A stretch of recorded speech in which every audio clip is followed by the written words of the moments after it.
Hey, what it do? Is your boy YouTube Blue coming back at you again. This is Tuesday night live stream. I don't even know what the days of the week is anymore because I ain't working.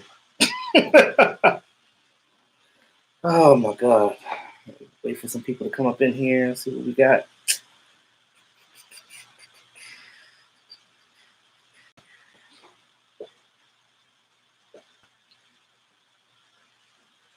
All right, we got in here. Gerald Chavez, what's going on, brother? Can you hear me? Am I clear? Am I clear? Trent Mache, what's going on? Eric Sibby, what's going on, Vern?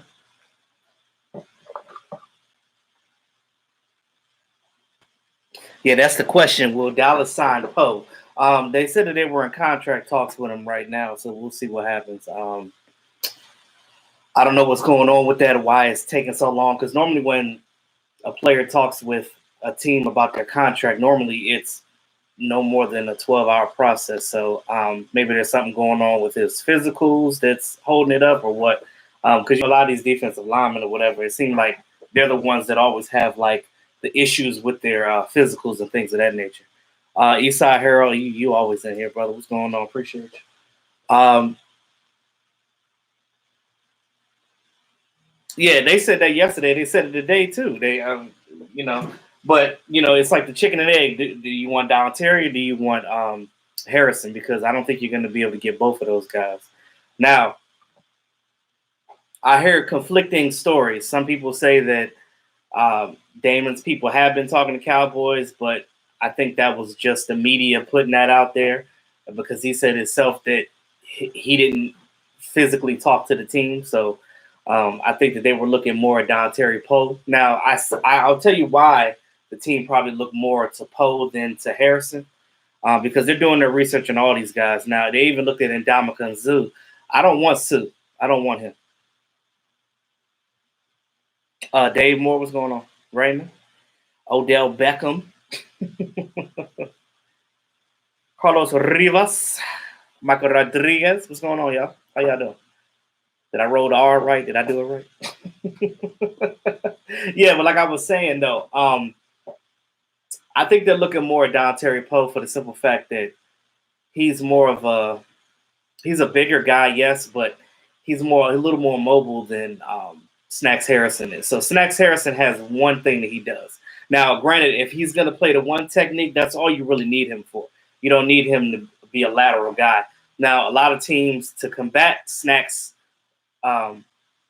power that he has, a lot of teams were basically going lateral on him. So if you go lateral on a guy like that, he's not going to be able to keep up with that. So you need big guys and you need meaty guys up front, but everybody don't have to be meaty. You know what I mean? You can have smaller guys too, but your smaller guys are normally going to be your edge rushers anyway, because they're the ones that are primarily just rushing the passer.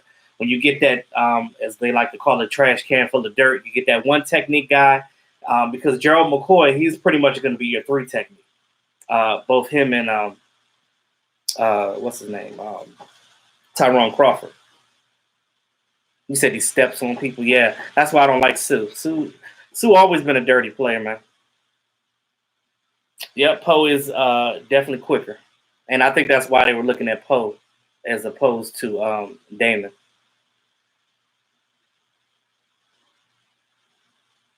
John House, what's going on? What's going on, Tavis Bank? Suh is not the Suh from Detroit. Tend to get paid off in there. Yeah, that is true. And at first he was talking about getting money and he was all about his money and things of that nature.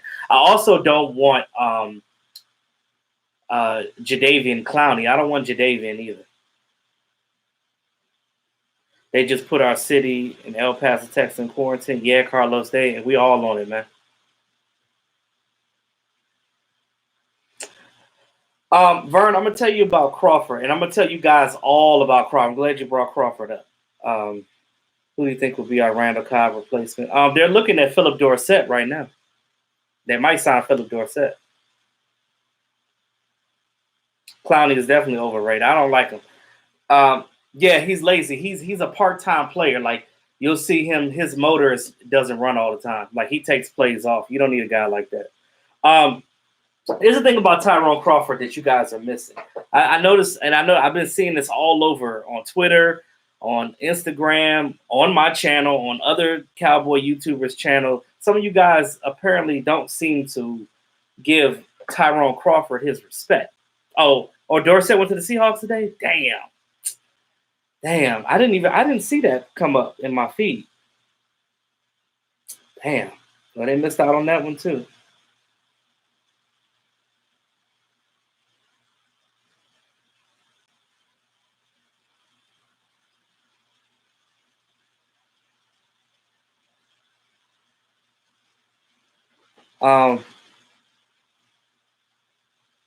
Let's see. Oh, 1 year deal with the Seahawks. Yeah, I think because they lost somebody, didn't they? So they needed another. They needed like a third guy. Dorsett would have been a good third receiver for us. He would have been really good. I mean, I would have liked Emmanuel Sanders better, but the Saints scooped him up.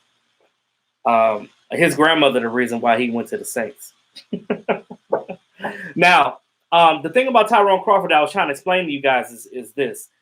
If you notice now, and I know some of you guys probably weren't paying attention to this, go back and look at the games that he didn't play, like when he was injured, when he was out with the hip.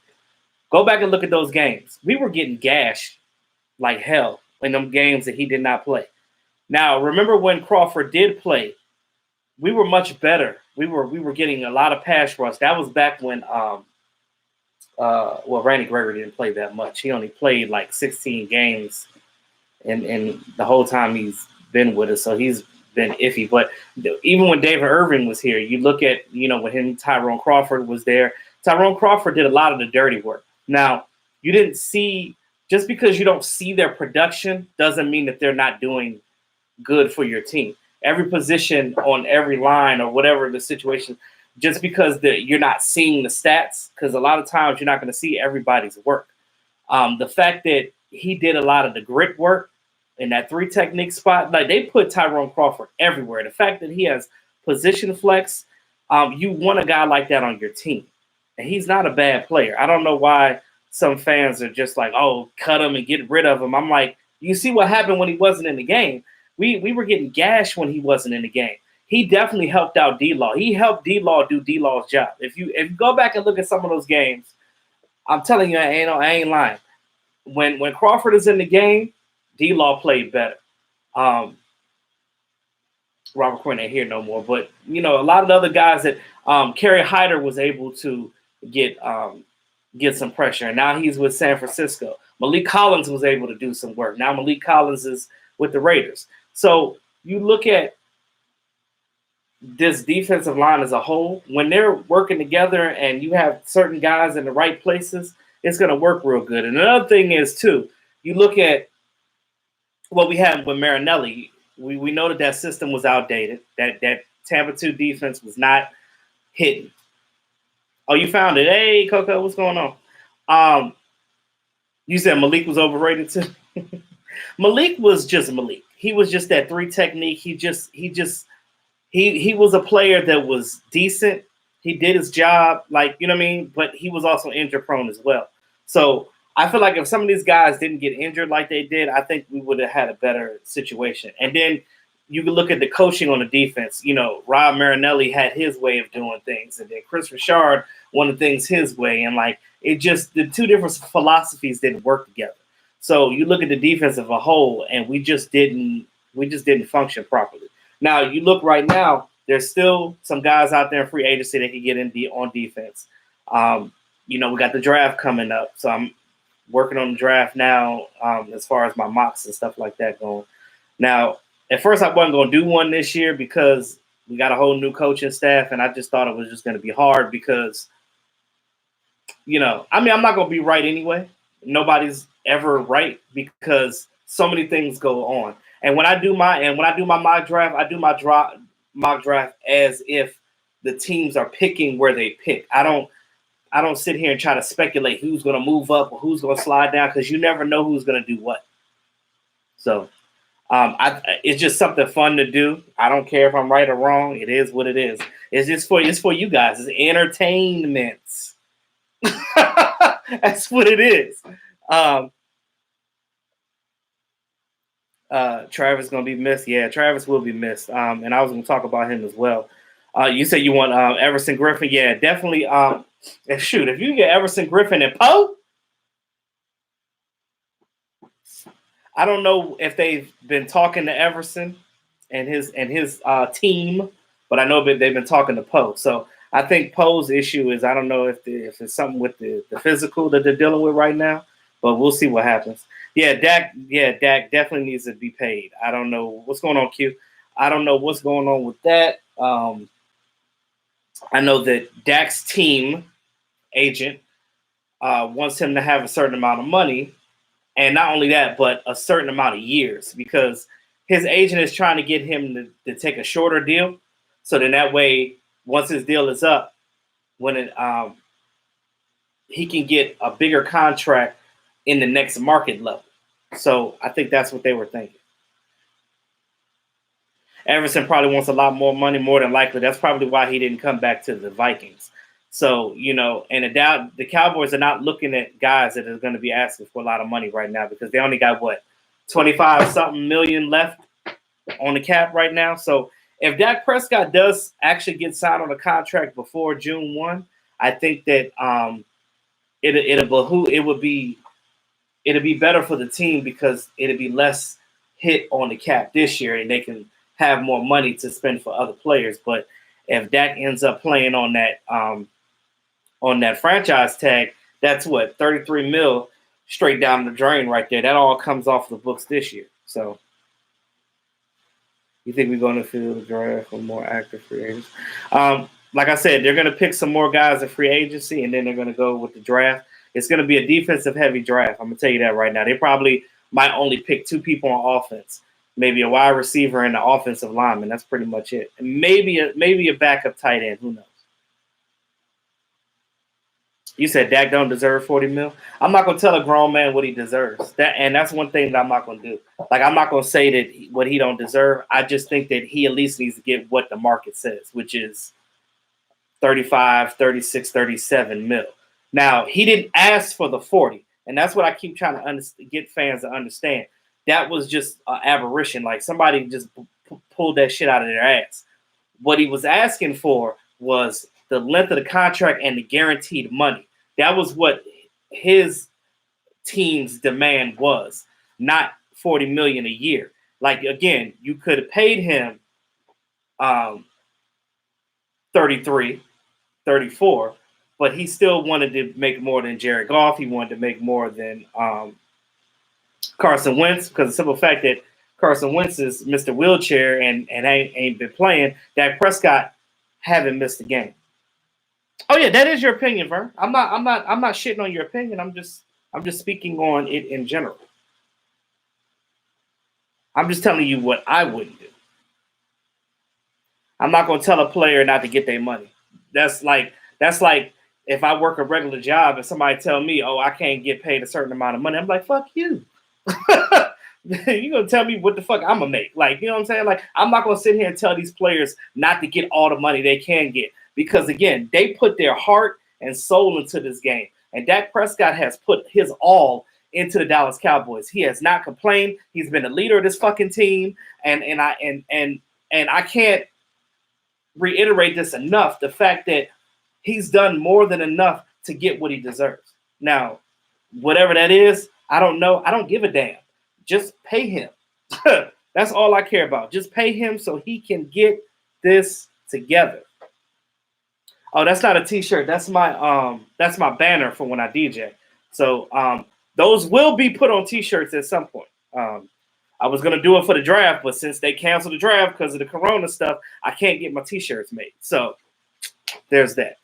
But you guys will see that. It will be available to you guys at some point in time. And also, too, my alternate one with my character face, that will also be on the t-shirt, too.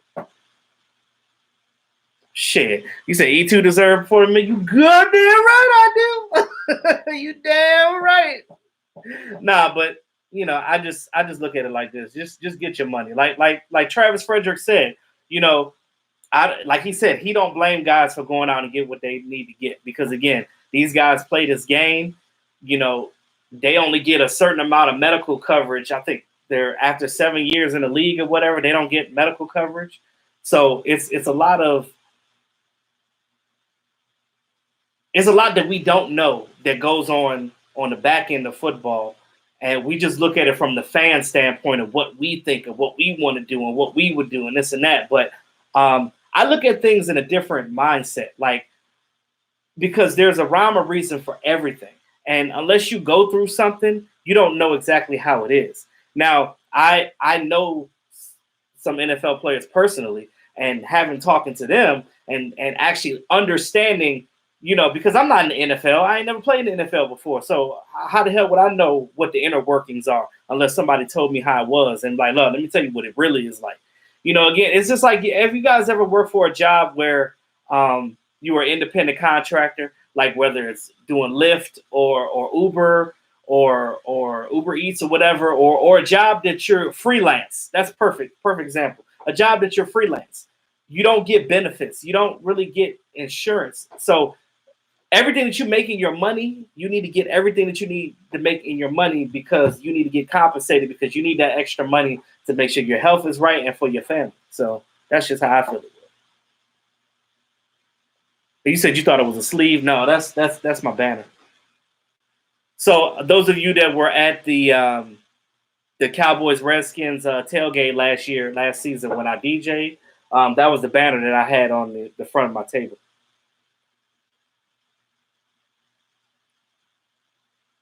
Oh, Donnell, I'm all right, man. I'm just, trying to take it one day at a time. How you doing, brother?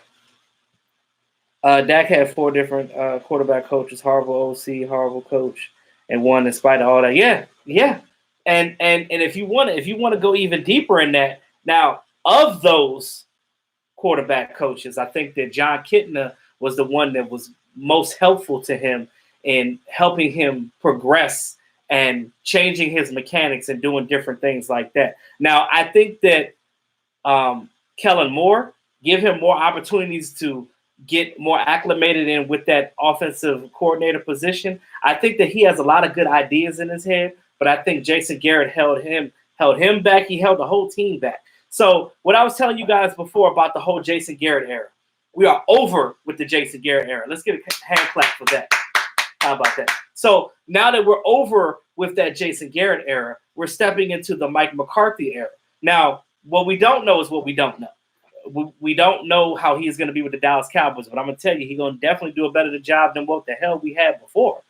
With Mike McCarthy's experience, and the best thing about Mike McCarthy is the fact that he took that year off, and he's coming back to this team and basically having fresh ideas, being able to watch the teams, because Cowboys is definitely one of the teams that he watched. That's why he likes Dak Prescott. He wants Dak Prescott to be his quarterback, and he wants to make him even better. I think that it's a great situation for Dak Prescott. It's a great situation for Kellen Moore. This is the reason why Kellen Moore is back.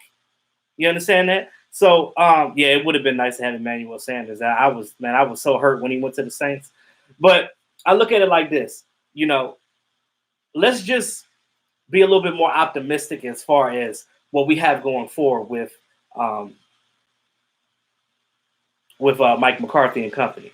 I think that the staff that he's put together, you look at them on paper, I mean, they look really good. Again, we don't know what the outcome is going to be. We don't know what they're thinking right now. I tell you one thing, they're definitely thinking different than what Jason Garrett is. You can tell by the players that they got in free agency. I know that Ha Clinton Dix is a familiar guy with him because he started his career with Green Bay. Now, one thing that you guys also have to understand too, when you see a guy come to a different team in free agency, we have a tendency as a fan base to not look at the bigger picture. We just look at the forefront. We just look at the front face. We don't slide and look behind and see what's going on back there, because when you see what's going on behind the scenes, then you get a bigger picture. You can understand what a player is. And this is what scouts' job is to do. They need to deep dive into these players and literally see what they're all about. They go all the way back to these kids, these dudes' childhood, and see how they work. Wide receivers are deep in the draft. Yeah, they are. That's why I said you can get a guy in the third round. I think a perfect guy for this team in the third round would be KJ Hill. You get him, We'll be good.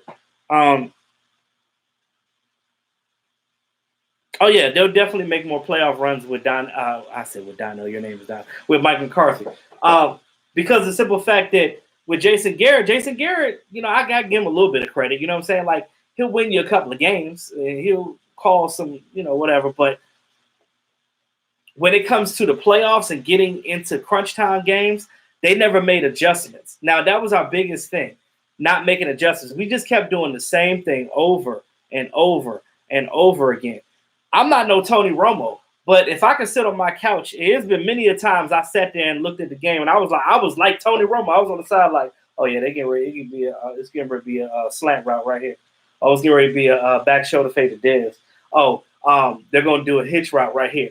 You know what I'm saying? Like, oh, it's gonna be a comeback route to Michael Gallup. Like, I was able to just diagnose it and see it. Zeke Elliott gonna run up the damn middle and get stopped for 2 yards. Like. It's just they just kept doing the same thing over and over again. And you could see Kellen Moore was trying to, like, if you actually pay attention to their facial expressions on the sideline, it's so predictable. Exactly. But you look at what they were doing, and you're like, okay, when are we gonna make a damn adjustment? Now, what really pissed me off when I really realized how stubborn Jason Garrett and company was, I know you guys remember this, when we played the Falcons that year, right? And Dak Prescott got sacked 6 times by some unknown dude, and he ended up getting a big contract after that. He had 1 sack that season and had 6 in that game on Dak Prescott. And poor Chaz Green. I mean, he just was a revolving door. And they didn't put. At what point do you not put a tight end over there? Or Jumbo Joe, you could have did a jumbo package and had more blockers out there to help that weak side when Tyron Smith wasn't playing.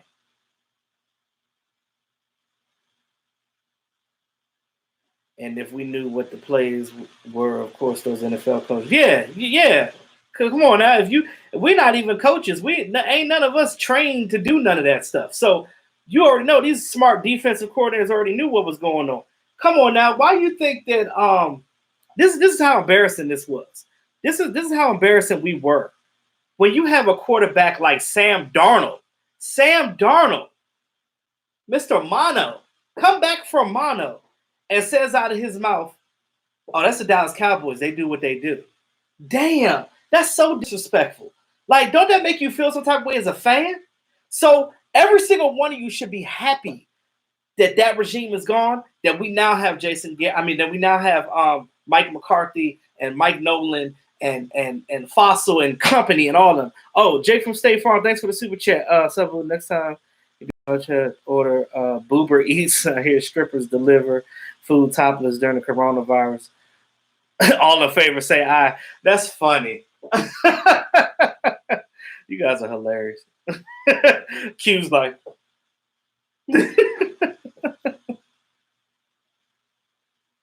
it's a wonder we won the games we won. Yeah. And they call Dak trash cut. Despite all of that, he still was able to come back and help win games. And then everybody always says that, oh, Dak Prescott ain't nothing without Ezekiel Elliott. Man, there's been games where Ezekiel Elliott wasn't even there when Dak Prescott came back and won. So, not to mention the games where Ezekiel Elliott was getting stuffed. For a quarterback that threw for almost 5,000 yards in a season, that I'm sorry, I didn't know Ezekiel Elliott throws the ball. I didn't know. You said you feeling hungry right about now, Jake from State Farm. What are you wearing, Jake from State Farm? Khakis. John Elway couldn't win without Terrell. And that's another thing about the Broncos that killed me too. John Elway was a damn quarterback in this league. And he was a good quarterback. But a terrible GM. Like I kind of feel sorry for that Broncos organization. I don't know what they're doing up there. And do you guys realize that we almost drafted Paxton Lynch instead of Dak Prescott? Think about it. Yeah, we wouldn't even been 8-8 without Dak Prescott. Shit. Everybody talking about some. How can Dak get a contract and he only went 8-8? I'm like, I'm sorry, I didn't know Dak Prescott played defense. I didn't know. I did not know Dak played defense. Miss me with that bull. Glad we changed because the Chargers called out plays pre-snap. Yep, the Chargers called it out. When Ron Leary first left, he gave them the snap count. They knew everything. Von Miller was in the backfield. I mean, you got to be excited about what's going on now. And I pay attention to what they're doing right now. Mike McCarthy, he already went to Oxnard to go ahead and because he's never been there before because obviously he's never been on the Cowboys staff. So, he went to go to where we have our training camp and he went to go look at the area. And basically he's already making up his schedule in his mind right now and talking to his coaches and basically putting things together. Because, again, we're going to have 5 preseason games, y'all. Because remember, we're playing a Hall of Fame game this year against the Steelers. So, which is going to be good for the Cowboys because the Cowboys get to go to training camp earlier than every other team in the league. So them and the Steelers get to go to training camp the earliest. So they're going to have a whole extra week in training camp to implement their plan and do what they need to do. That's why it's imperative that they get Dak Prescott signed to a contract. Dak is one of the hardest Cowboy players on the team. He should get paid for his hard work. Yeah. I mean, the fact that he could have bitched and complained about his contract before. He could have said something last year. He could have held out last year, but he didn't.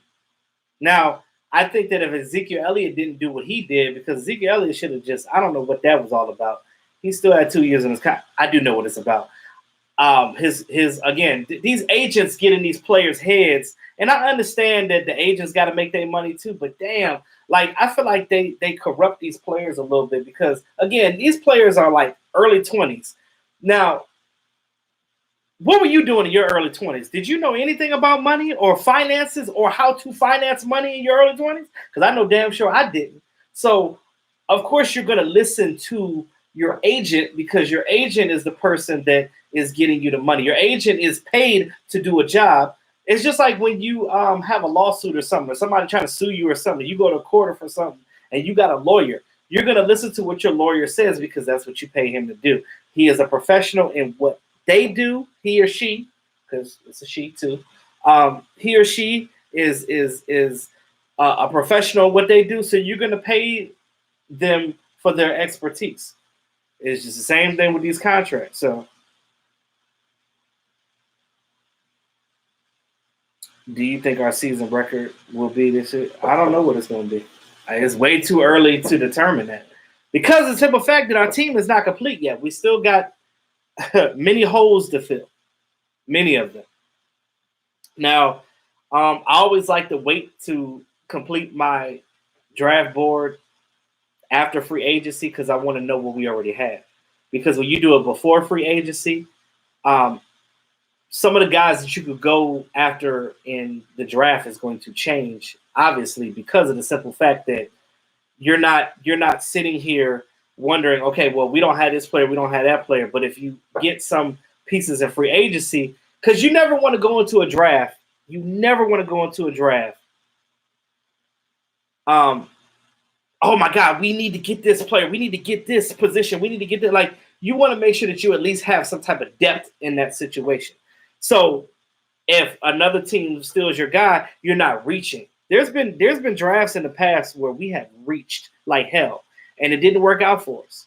Now, I'm not gonna say Taco is a bust. I think that they shouldn't have got him in the first round. He would have been a high second because he was picked so late. He was like 27th in the draft. But the thing about Taco is this.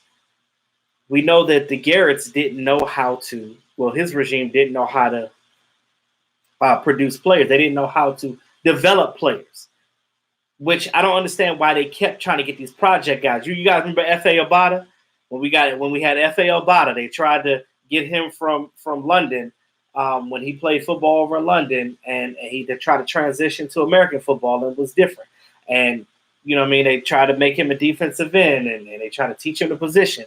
Then he was all or nothing when he was with the Panthers, and he was pretty good with them.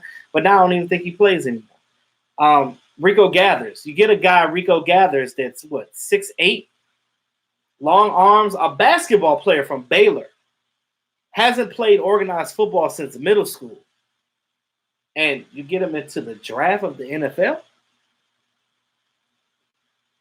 And then you bitch and complain that he's not keeping up or he's not learning fast enough.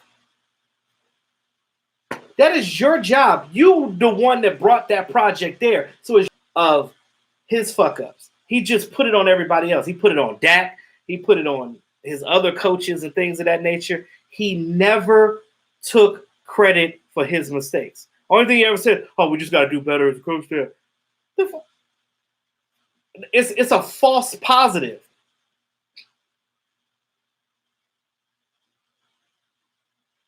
So, I don't know. A replacement for Randall Cobb will more than likely be somebody in the draft. You think we're gonna go 8-8 again? I'm not gonna say that. Go Miles, right? I would never say go 8-8. Never.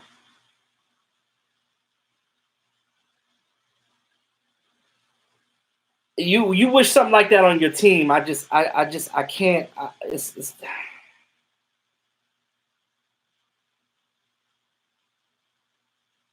the validity of it just doesn't make sense to me.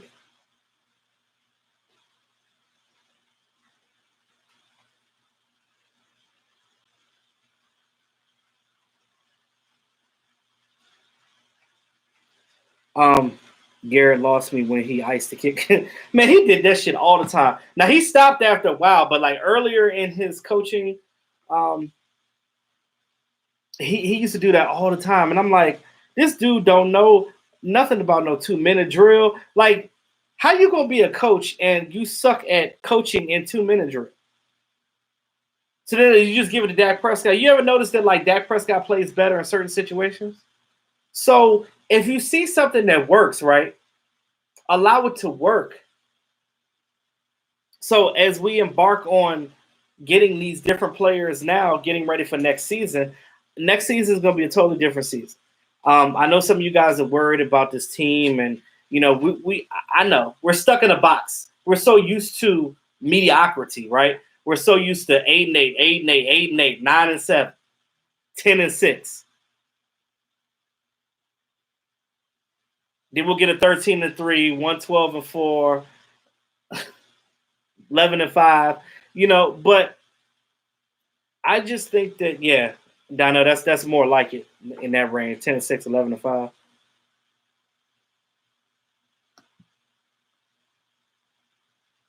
Yeah, and I'm curious to see what he does with the Giants up there. That's going to be interesting up there with Joe Judge and all that.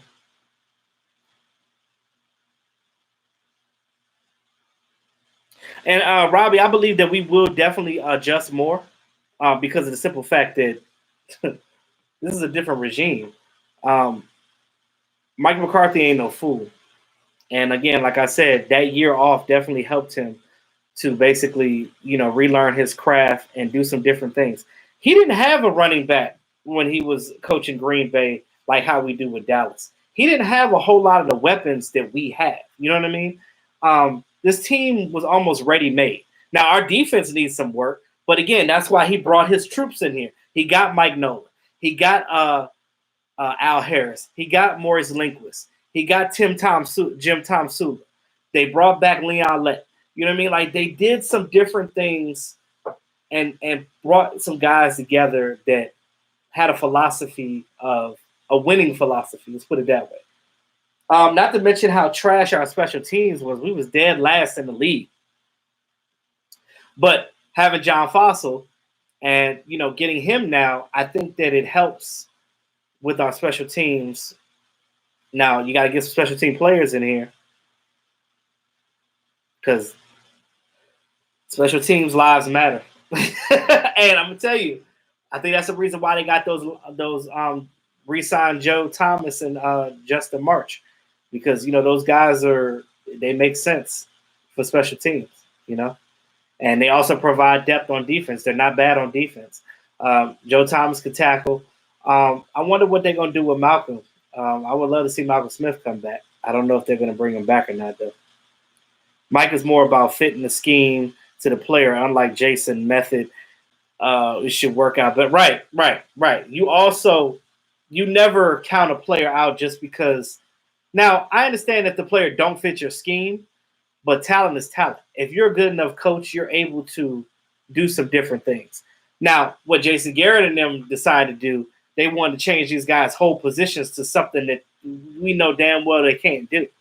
Like, they should have never moved Byron Jones to safety. They should have never done that in the first place. They should have had always kept him at cornerback. I think he probably would still be here if that was the case. And I think that his stat line for the team would have been better. Same thing when we had Brandon Carr. Brandon Carr is a good cornerback. You see how when he was better before we got him when he was with Kansas City. I think he was like the second or third corner. But he's a great second corner. But I feel like I don't know if if the Ravens re-signed him or not, but if they bring back Carr, I would like Carr on this team. Because I look at Anthony Brown as no more than a number 2 cornerback. So you got to get some more corners in here. You got to get that production back that you lost from Byron Jones. And everybody keep talking about this whole interception thing. It is what it is. Like, but the guy was solid. You don't want a guy that's always going to take chances and take too many chances and miss tackles and things of that nature. Byron Jones ain't never do that. He was a good, solid player that can make the sure tackle and bat the ball out of the receiver's hands so it's an incomplete pass. Kevin Carr, what's going on, man? So you guys got to look at the bigger picture. It's a little bit more broad than that. It is. It definitely is. Now, I'm waiting to hear word about Dontari Poe. We'll see what happens with that. Now, like I said earlier in the chat, those of you guys that just came in, Gerald McCoy, he's more than likely going to be the 3 technique. They're going to need another guy to come in here to be a good 1 technique, a guy that's just a run stuffer, a guy is just going to eat that pocket up in that middle and take on those blocks from those offensive linemen and allow those defensive ends to do their job and eat. Now, you're going to need replacement for Robert Quinn as well. So Everson Griffin would definitely be a guy that would fill that mode. But again, like we talked about, Everson Griffin might be a little bit too much out your price range. Now, I think this team could get both. If you want to get 2 big fat dudes, go ahead and get Dontari Poe and Snacks Harrison. You can get both of them. You can get both of them and still be all right. You can do it. Now, he was not a step on their throat coach. Now, you don't have to be a yell at him coach to be a good coach. You don't have to do that. But you definitely have to be a coach that's going to put a foot in the ass when you need to. He was just too soft, man. This team was soft as Q-tip cotton. They were soft. And I think that with this new regime, they know nonsense. I look at like Mike Nolan and those guys, like those guys ain't putting up with that crap. You need to come in here, you need to put up or shut up. That's pretty much where they go. Got my little apple juice, y'all. So, yeah.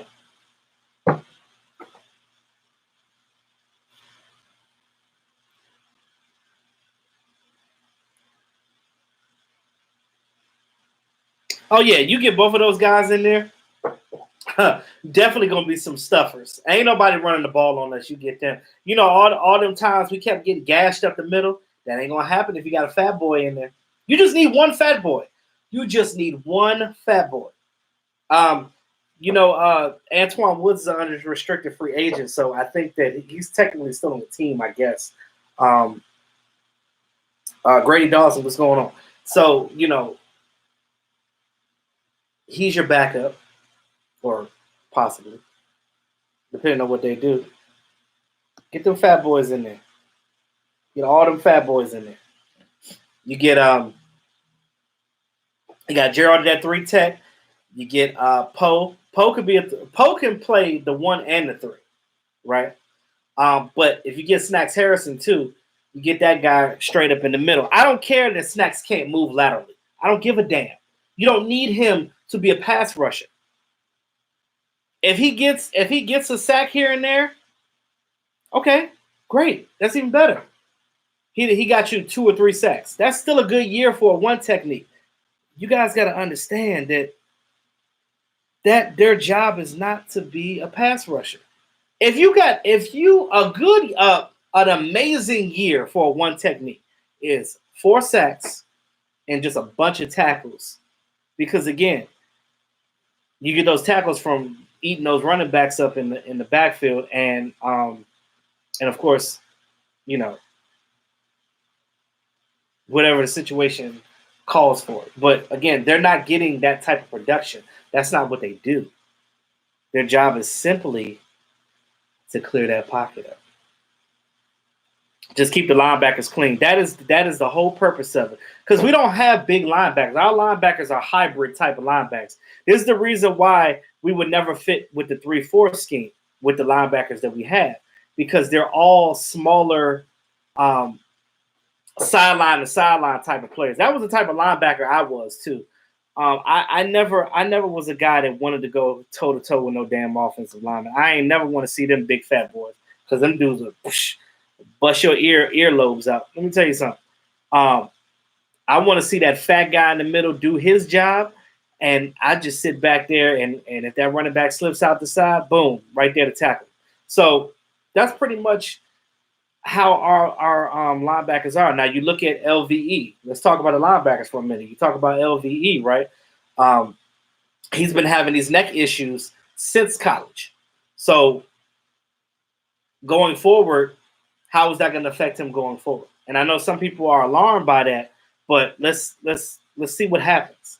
Jalen Smith, he seems like he's okay from his nerve damage and his knee, but we'll see what happens.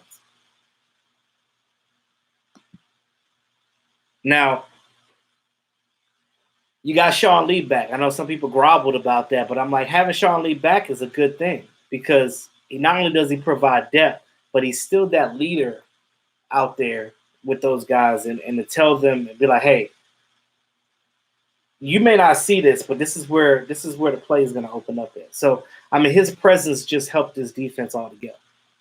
Now, you talk about our back end. Now, we still need to do some work. You know what I mean? Like I said, there's still some more free. Hey, there's still some guys still out there. There's a lot of guys in the draft. There's a lot of rich positions in the draft that you can get. Now, are we going to trade up or trade down? Who knows? We'll see what Will McClay and them have up their sleeve when it comes to the draft. But now that we got 2 fifth-round draft picks, because we got a draft pick for comp pick for Cole Beasley. Go figure. He actually had a pretty decent year with the Bills last year. But I liked having Randall Cobb better. I'm still sad that Randall Cobb left. Now I know Randall Cobb feels silly because who's gonna throw you the ball? Because am I silly or am I tripping or was I dreaming this or did Deshaun Watson get traded to the Patriots? Did that happen? Matter of fact, let me look it up. Oh, I didn't realize my dog was behind me. She over here asleep. Is Deshaun Watson in with the Patriots? Or was somebody BSing?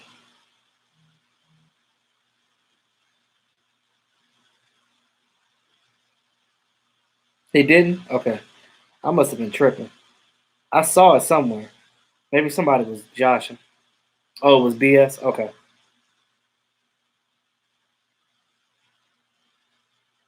I don't know why. What the hell did I see that at? Hold on, I'm tripping. Now I gotta look it up.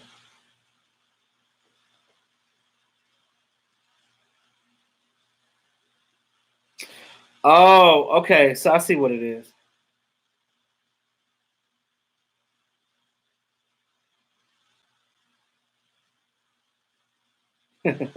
It was okay. So it was a rumor, but he basically had a cryptid tweet, and somebody just kind of just went with it.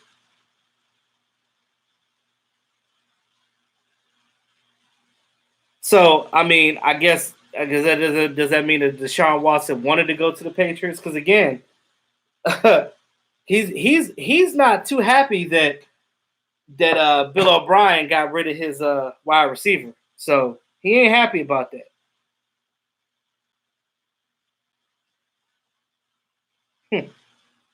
He's not happy about that. I mean, I'll be pissed off too. You just got rid of my best wide receiver. Who the hell am I gonna throw the ball to? I mean, Randall Cobb is a good player, but I don't think he's a number one. Maybe a number two. Yeah, no, it was a tweet that he sent. I just looked it up. That it was a cryptic tweet, and somebody that's a graphic designer just went and put him in a Patriots jersey. Like I said, I thought I was shit. I thought I was dreaming. I was like, what the hell? So you look at some of the other guys that we signed. Now we got our kicker back. We got Kai Forbath. So we're gonna be taking a bath next year. One thing I like about the young Kai Forbath is this. This dude never stops kicking. Football ain't going on. But he was out in Cali right before this Corona stuff was going on. I mean, in the midst of it too, but when it was before we were quarantined. He was out in Cali kicking field goals and stuff at some facility. And the fact that he's out there still doing these things and still working. I mean, I don't know many kickers that kick all year round. A lot of them don't kick until OTA time. Like they'll just take a break and they won't kick at all. But the fact that he's out there hungry and he's trying to get back to work, yeah, I mean that's huge. Now they do have Tristan. I keep start with a V, Valenciano or something like that. But they also signed him. They signed him early, like right after the season, to a futures contract. So he's going to be one of the people that's going to be supposed to provide competition for Kai. Of course, Kai wanted to be here. Now, I give him all the credit for the 10 field goals and things of that nature, but I look at it like this. I'm not going to sit here and be naive because we've been here before. Remember, when we had Brett Maher beat out. We got infatuated with Brett Maher because he could kick the ball goddamn 60 yards or more. He was like Justin Tucker. He was kicking like Justin Tucker. So everybody was like, oh, well, he should be the starter and Dan Bailey shouldn't be here no more. Now, I thought that they should have never got rid of Dan Bailey. That was when they got rid of Dan Bailey, that was like one of my, you talking about mouth dropping? I was like, what? Why would y'all do that? So, and then Brett couldn't kick a goddamn 34 yards. So it's like you kick that far away, but you can't kick up close. So, we've been burned like this before, guys. I want to be in my man, shout out to Dallas Cowboys 1980. He talked about it too. We used to be spoiled, man. We used to go to the game and we'll get up right after we score a touchdown, go get something to eat. We didn't even look at the field goal kickers. We didn't already know it was going to go in. But we had Brett Maher. We was clenching our butt cheeks every time he kicked the damn ball because you never knew when he was going to miss it. You never knew. Make a damn 60-yarder but miss a 20. Unbelievable. Just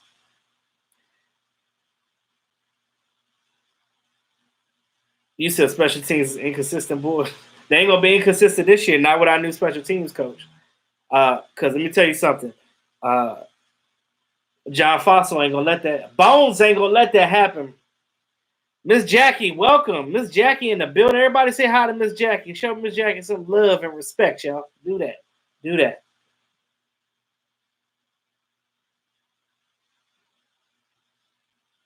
So yeah. The kicker.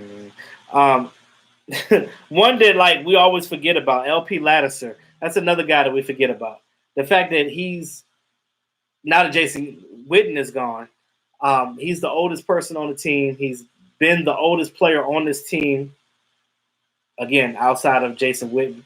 And the fact that he can play so many more years. Now, not only is our long snapper, but he does run down there on kickoffs. And something that you guys probably don't know. And Jesse Holly said this too, because Jesse Holly was on the team when he was there as well, earlier in his career.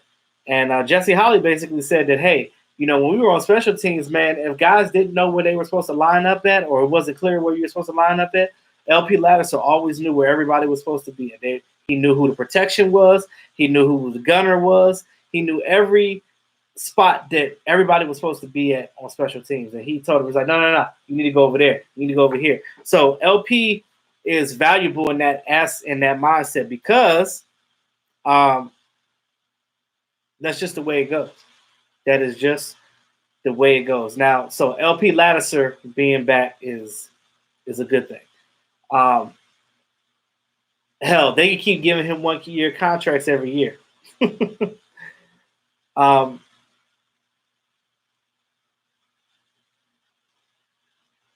And then we talked about Anthony Brown, and I know some people was like, "Oh, why do we keep Anthony Brown over Byron Jones?" Well, Byron Jones is going to cost you more. Now, you could have kept Byron Jones if you would have signed him last year, because they could have threw 14 at him last year, and I guarantee you he would have signed that, because we know that Byron Jones loved the Cowboys. He wanted to stay to be a Cowboy. He didn't want to leave. But if a team is throwing a bag at you, you're not going to deny that bag. Definitely not going to deny that bag. So he did what was best for him. He is now the highest paid cornerback in the league right now. So, shout out to him for that.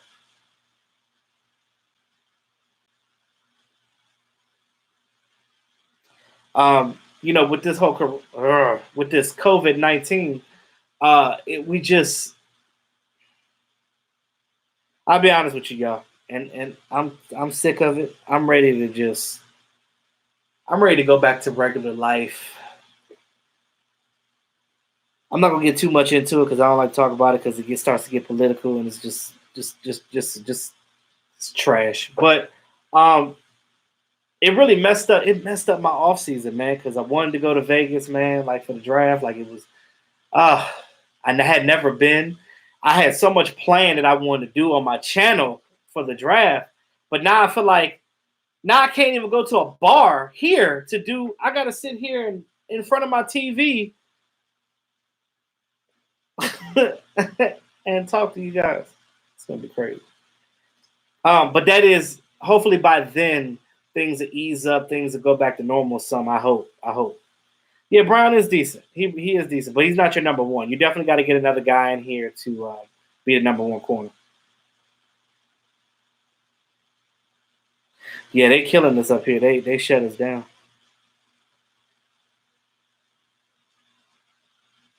And this is the thing, man. You guys have to. I appreciate, So if it wasn't for technology and YouTube, man, like I'd probably lose my mind, man, because just being on a channel and just interacting with you guys, and even though I don't know what half you guys look like, it's almost like family. You know what I mean? Because we are Cowboy fans and we are here to, get content. And as dog back here sleep like I don't know what. I'll tell you this: we have. See what is it? What's today? 20. So it's almost April. So next week technically will be April.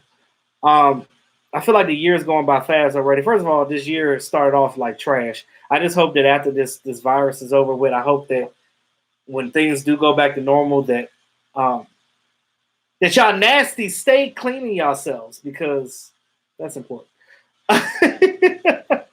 You said, what's the difference between Poe and Snacks? Nothing really. You can get both of them. Now, I know you just came in, Miss Jackie, so I'm going to reiterate it just for you, because I actually just talked about that same thing. So the Cowboys, if they really want to, they can get both of those guys, right? They can get them on decent contracts. Now, the difference is, Miss Jackie, Poe is more of a 3 technique.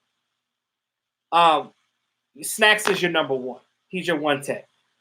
He's the guy that lines up right in front of the center. Poe can play 1 and 3.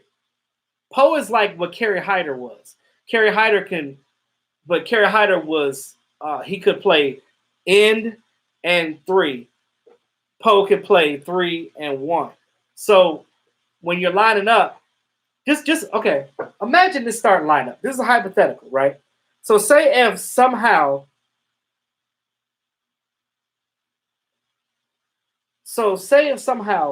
you got Snacks, right? You get Snacks and Poe. If you get both of them, wonderful. You got Snacks in the middle. You got Poe. You got DeMarcus Lawrence. You got Tyrone Crawford, and I don't know who the other end is going to be. That's going to be a mystery person. Whoever gets signed, that'll be the other starting end. So you got those guys, mm, mm. And then Antoine Woods is your backup. Mm.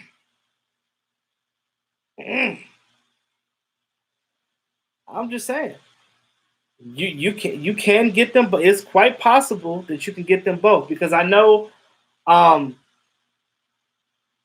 pending physical, Poe will more than likely be signed first. Damon Harrison, like he said that he's not rushing to get signed. So I don't know if he's got something going on in his personal life that he's dealing with, and that's why he's chilling right now. But he's not really. Yes, I did the Jason Garrett clap.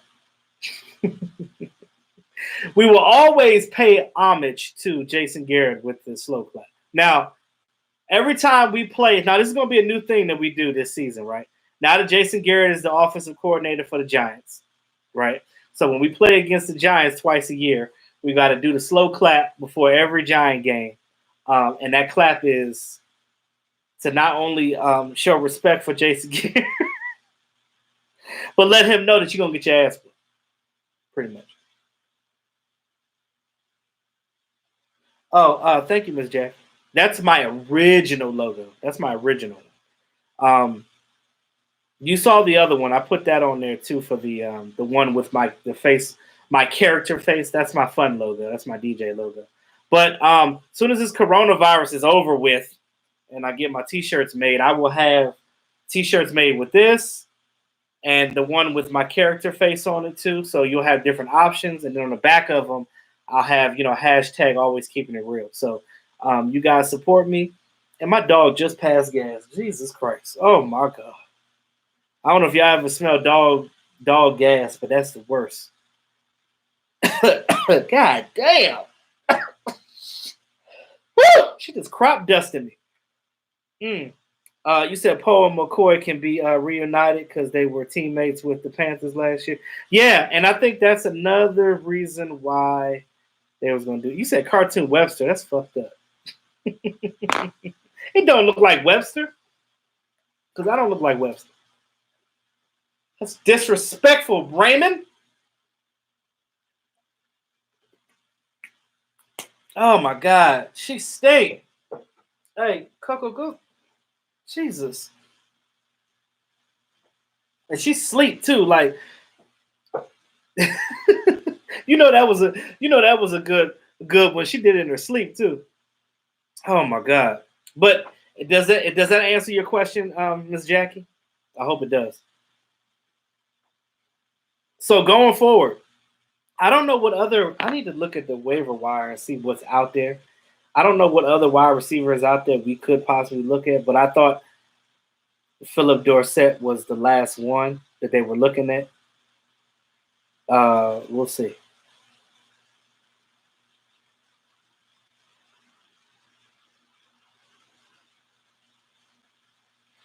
I don't know. Did you see Brady contract fully guaranteed? Yep. Yeah, that you knew that was gonna happen because they had that was the only way he was gonna sign a contract with another team. That his shit was fully guaranteed because of the simple fact that it's Tom Brady. Open up that can of will be so fun. Oh yeah, it will. You said, "Damn, the curses begun." You stupid, Jake. Yeah, there's a guy out there. I'm gonna look it up though.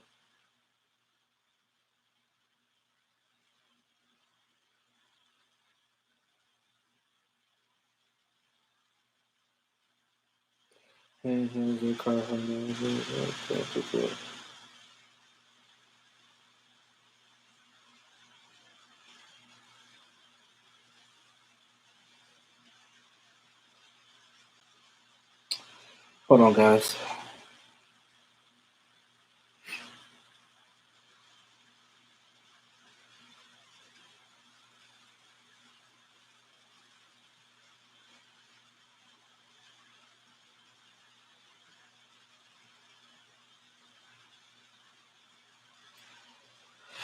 Okay. I mean, what wide receivers out there that you would want?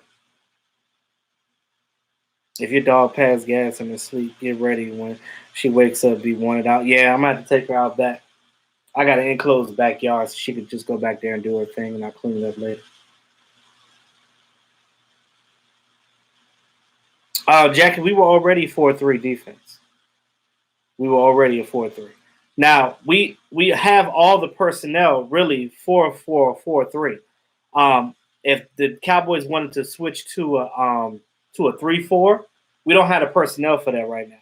Hell, we don't have the linebackers to be a 3-4 defense. And that was my worry when they first hired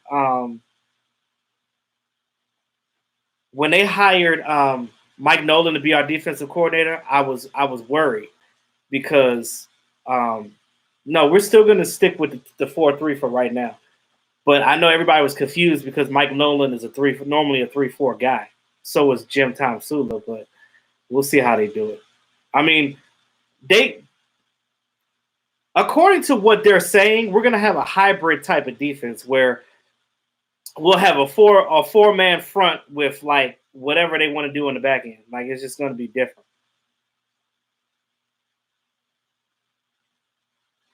Do you think Vander Esch will return? Yeah. Yeah, he will. He'll be fine. He should be ready for training camp.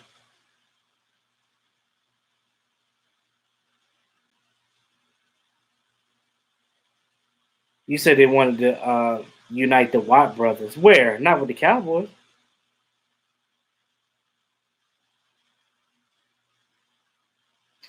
Not with the Dallas Cowboys.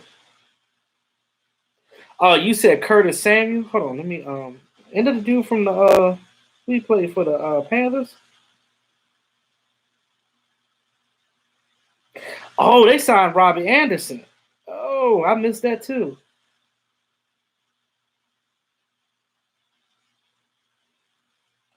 I don't know much about Curtis Samuel. He reminds me of like a Gallup type of guy. I don't know much about him though.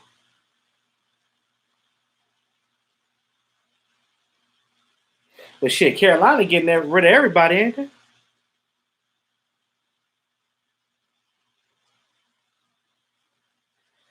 You said neck injuries, players don't come back from that. Well, we know that Vander Esch has had neck issues going back to college at Boise, so he's definitely played with it.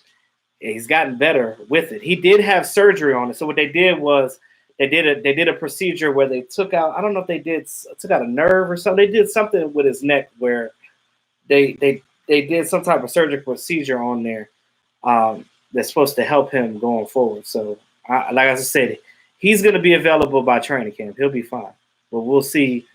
But again, that's to be determined as well. He said you'll never get over not drafting T.J. Watt. Oh, that's something stuck in my throat. Mm. No, well, I understand why they didn't draft T.J. Watt because he is a 3-4 guy. But if we had the staff that we had now, there was a way they could have used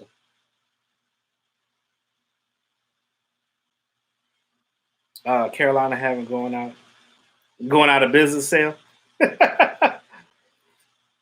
Lord have mercy. Oh, Robbie, you're a therapist for real? Okay. Yes, but smart move to get PJ from here. Yeah, that PJ kid is good. I seen the way he was throwing. I was like, damn, this dude be throwing. Damn. So I guess when the XFL comes back next season, I guess they gotta get another quarterback, huh?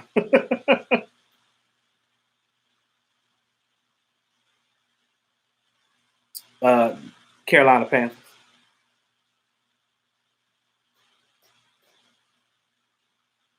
Now, Oh, work home health. Oh, okay.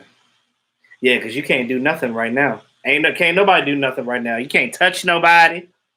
I feel sorry for all the people that do massages. They can't make no money. You can't do a massage from home, or can you? What about Henry Ruggs, CD Lamb coming to the Cowboys? So this is the thing. Henry Ruggs is just a fast guy. Now, for a team, I guess he's okay for us to be a third receiver. But if say for instance, if we never got a chance to sign Amari Cooper, he went somewhere else. He wouldn't have been the person that we would. It wouldn't have worked out. CD Lamb, I would love to have CD Lamb because we need defensive linemen and DBs so bad, right? I think that those are your first priorities, right? But it's a caveat. It's a caveat.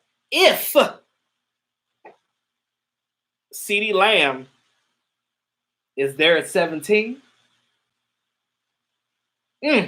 goddamn, you better take him. You better, if CD Lamb is at 17, which I don't think so. I mean, not with them circus catches he was making. He's gonna be in the top. He might go top 10, who knows. Now, there's teams that need quarterbacks right now. So some of these quarterbacks that are in the draft is probably not going to go into the second round. I know they're probably excited because they're probably going to get pushed up to the first round, maybe. So we'll see. Now that's why I like free agency, because free agency gives you, like, once free agency is over, it gives you a better picture of who you think a team would pick up based off of what they need or what they didn't do. Oh yeah, as long as Gallup has a good number one receiver in front of him, he's going to play very well. I know you're not that type of therapist, Robbie. I was making a joke. I was just making a joke. I know you're not. I was just saying, I was making a comment about the people that do massages. I used to do massages. I used to have my license or whatever. I used to work under my mother when she used to have her business or whatever. So we used to go on boat cruises and stuff. And I used to massage the, a lot of the elderly people will come in there and they'll be walking in all sideways and they'll come out, give them the full body massage, and they come out walking straight. They gave great tips. I used to make bank back then, but those were the days. I ended up having carpal tunnel, when I was playing in drums in a marching band and stuff. So I had to stop doing it. I don't mind a wide receiver, but not in the first round. Yep, that's the same thing I said. But not in the first round. But if Lamb is there, you better take that jump. Gallup will be good. I hope our wide receivers stop driving the ball. So they'll be fine. I knew you was gonna say that, Eastside Harold. That's why I didn't say it. I was gonna allow you to say it, and you did say it. You did not disappoint, sir. Would I think Grant Delpit would be there at 17? There's the thing about Grant Delpit. Now I know he has some injuries and stuff. His tackling is kind of suspect though. He tackles like how Ha Clinton Dix does, where he don't really wrap you up. He just kind of just trips you up. I don't know if I want that in my number one DB. I want him to be a little bit more dynamic than that. But we'll see. I'll be honest with you, I'd rather McKinney or what's the dude? Abdullah Okadoba. The dude with the last name with O. Either him or McKinney. We sure can't lead the lead in drops. We will not next year. By the grace of God, we will not. Nah, Master, let's not like devalue the XFL players.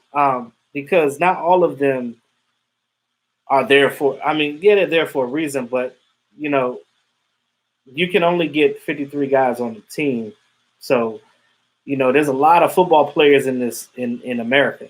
So, somebody, if they want a chance to play football, they want to show their skills. That don't mean that they're not good enough to play in the NFL.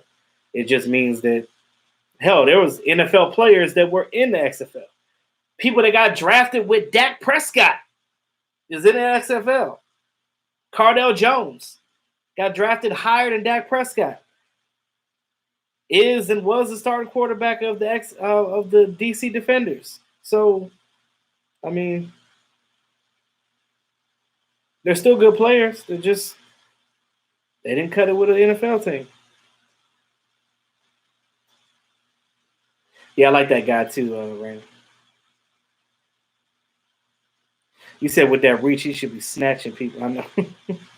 The tight end from Dallas Renegades. How could he be nice if he's 6'7"? Now, if Dallas want to go get, I forgot his name though. I was watching him too. That tall dude they got reminds me of Rico Gathers.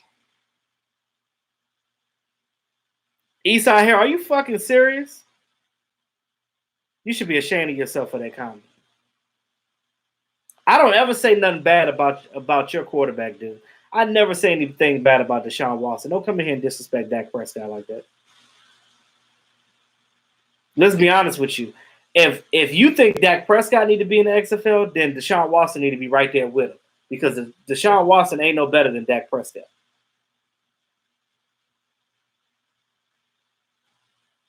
I've always gave your quarterback his credit, so don't come in here and disrespecting my dude.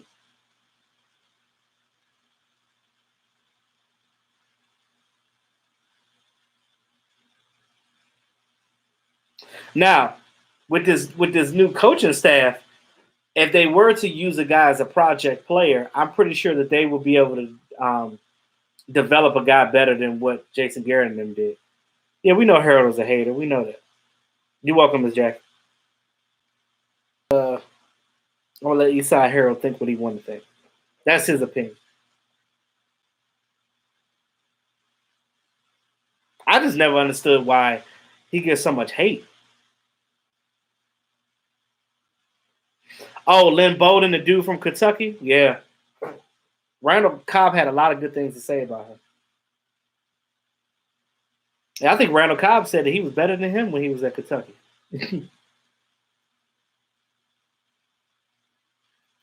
But Dak's going to play really well with Mike McCarthy and them. Y'all going to see us do stuff with the fullback. Finally, we got a good fullback that can do more than just block. Jason Garrett claimed that, and see, this is what I don't understand about Jason Garrett. Like his offense was predicated on having a fullback, but you never used it. McCarthy knows how to build quarterbacks, and he knows how to use fullbacks as well. Remember when he had John Kuhn up there in Green Bay? John Kuhn did a lot of different things for Green Bay. So, I feel like they're going to do the same thing with Jameis Olawale. You get Olawale out there, things to get better. Because, again, it just adds more weapons to your arsenal and more creative ways to run your offense. He sure didn't use them, right? So, Miss Jackie, that play was broken. They didn't implement that play right. I think that they just kind of I'm not going to put that all on the fullback. He can definitely catch. Go back and look at some of his tape from the Raiders when he played for the Raiders. Matter of fact, if I can find some, I'll probably put some on a video when I do it. But when I did my original video back when Jameis Olawale first came back to the Dallas Cowboys for the second time, I think that he really can catch the ball. I just think that one little out route thing that they were doing, they didn't run the play right. If you go back and look at it, it looked like Dak Prescott was trying to do something else, but then it was just a broken play. But he could definitely catch. I mean, he had a 70-yard touchdown when he was with the Raiders. He was scoring touchdowns with the Raiders.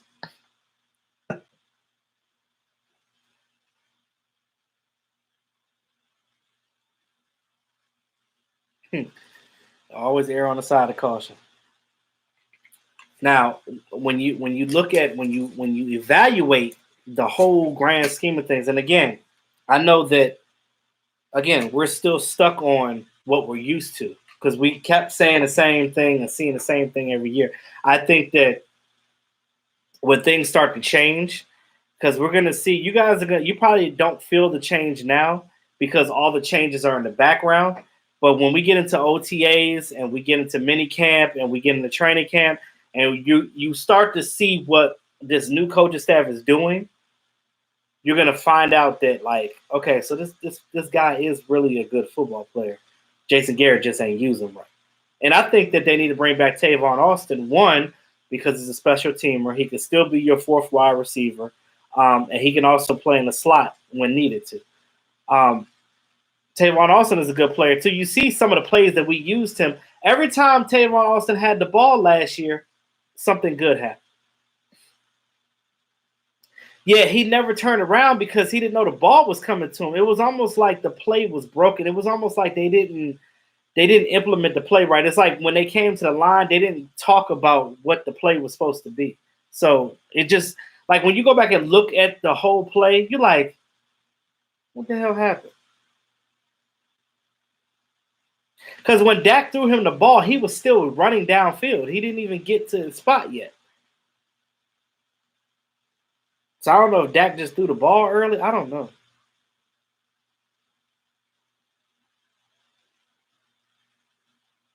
Yeah, you're right. Everybody does need to be patient, but the problem is Cowboys nations don't have patience because, which I understand somewhat, because we go through this and we've been dealing with this for the longest time, and you just kind of just get tired of the whole 8-8, 8-8, 8-8. But Jason Garrett is gone, so let's try to think positive, okay?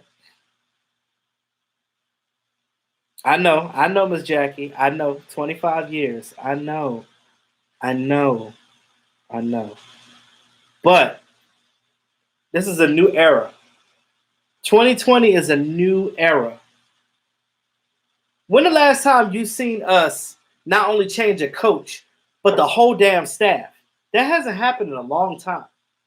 So understand, pay attention to what's going on right now. Everything is switching. We got to stop blaming Jerry Jones for everything because Jerry Jones ain't doing nothing right now. You don't even hear from him right now. Jerry Jones is allowing his kids and Will McClay to handle things. The only thing he's still doing his little press conferences and stuff because he's the owner. He does it. That's just the type of person he is. He wants to touch things, but he's not getting involved like he did before. He's allowing his guys to make decisions. Now, I don't think that they trusted Jason Garrett. I think that's why the Joneses were more involved in things before. But it seemed like when Mike McCarthy came, all of a sudden it was like, oh, Mike McCarthy, we're going to give you the opportunity to do what you want to do. And you let us know what it is, what you want to do, and we'll talk about it. And if we're agreeing to it, then you can have it. Kenny Robinson from the Saints, yeah, from the Battlehawks. Yeah, anybody from the Battlehawks, I would take. They're like the best team in the league. Them and the Houston Roughnecks. Last time the whole coaching staff was 03 Parcells. Yeah, 03. That was the year I graduated high school. So yeah, so yeah. I didn't know exactly what year, but there you go. So I knew it was like Parcells' era. But now that you have this whole new coaching staff, let's be optimistic about it. He got upset last year, walked out of the box like, really, man? You sat there 24 years. You mad, really? I know, Miss Jackie. I know. But when he got mad at that time, you know what he was actually thinking in his head? He was thinking like, I don't want to get rid of Jason Garrett, but I know I have to make some complete changes on this team.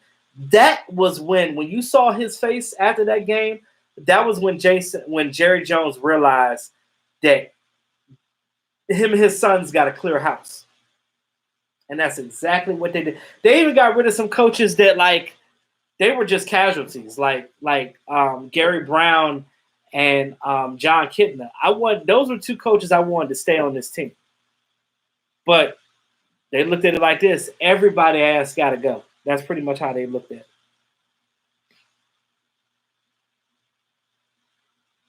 He got upset. Like, they did bow down to Mike McCarthy because they're like, this guy knows how to win.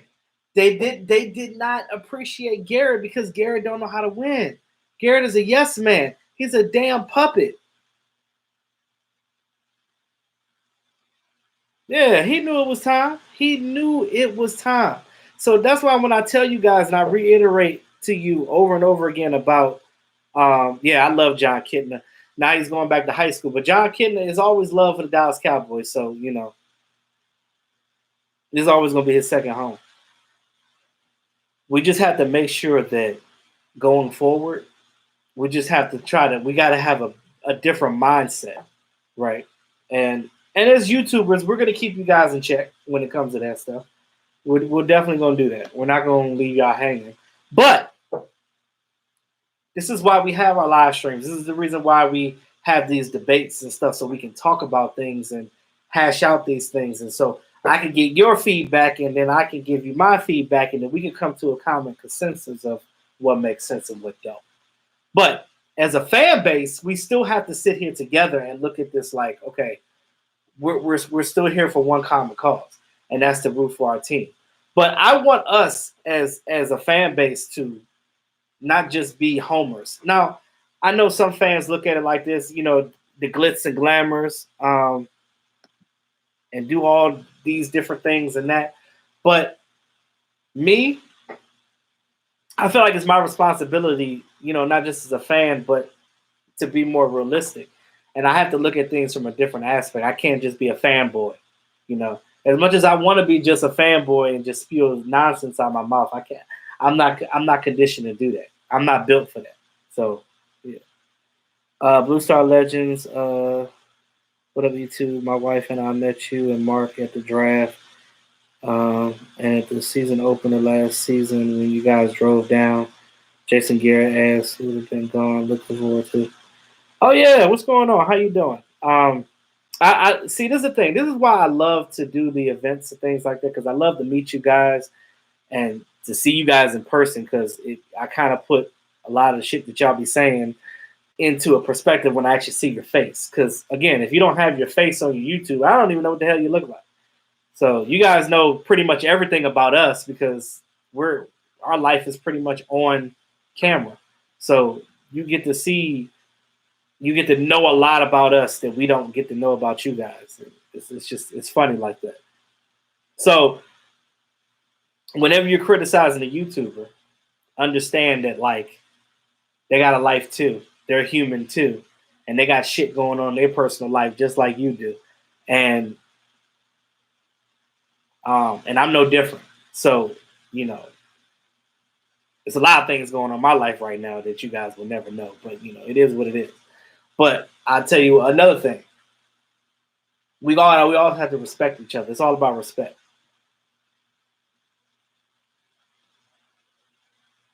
It's all about respect.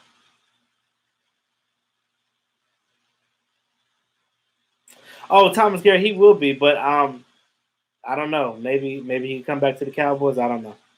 But now as a head coach though, because we got Mike McCarthy. I have a YouTube channel, Humble Collector, talk about kicks and fragrances. Check it out. What kind of fragrances, Raymond? Raymond? Yes, sir, Robbie. That's what we got to do, man. And like again, I appreciate each and every one of you guys for coming in and showing me love and things of that nature. Because um, I'm more about quality than quantity. You can have 100 million damn subscribers, but if over half of them are trolls and people that don't like you, then it's really for naught. So, but any last thoughts for any of you guys before I end the stream tonight? Anybody have any questions, concerns, comments, blah, blah, blah? Oh, yeah, Ray, I'm definitely going to holler at you, brother, because I need some of that. You got Prada in there, too? Because I normally wear Prada. Macy's be high as hell, though. They be trying to charge me $100 for my shit. I'm like, damn.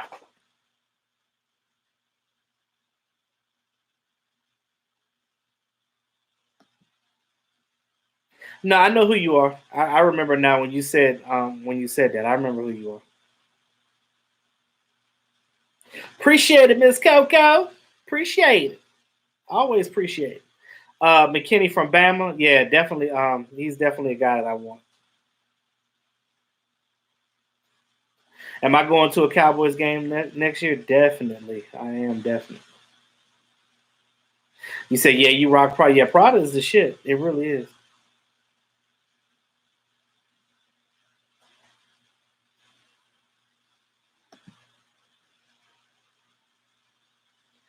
Um, you gotta go outside? Well, you gotta wait, 'cause I'm still live streaming.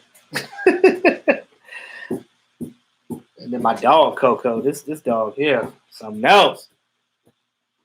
Any last comments or concerns, guys, before I in the chat? I just wanted to see if anybody else had anything else. I'm going to the Cowboys still a game. Cowboys still a game. You mean the Hall of Fame game? I've never been to a preseason game before. I'm trying to think. I gotta once the schedule comes out, once the actual official schedule comes out, then I'll know what I'll do for next season and what I won't do. Uh, I know I'm definitely going to Dallas next year at some point, whether I got to drive or fly. I love that road trip. I don't know what it is about that road trip. That road trip is just fun. I know it's like 1,500 miles, but it's a good drive though. It's a good drive. I like the drive, especially with other people that are fun.